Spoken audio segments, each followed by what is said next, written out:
الله يصبحكم بالخير. اليوم أول مرة ينزل الثلج خفيف، أعتقد باكر الأرض كلها ثلج. أنا صورت هذا آخر مقطع في موسم الخريف.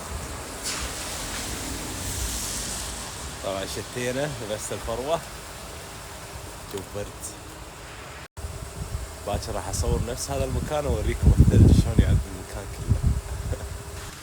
الله يسعد صباحكم.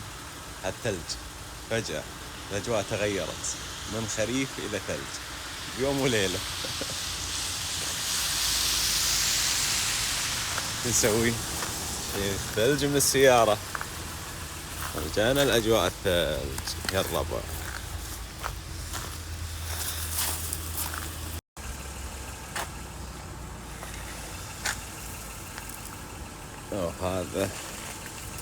هذه أجواء كندا، يوم برد، يوم حر، يوم خريف، يوم ربيع، جو مشكل.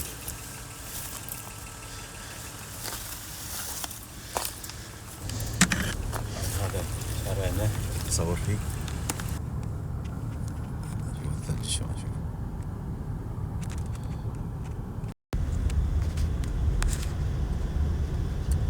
ثلوجة الربع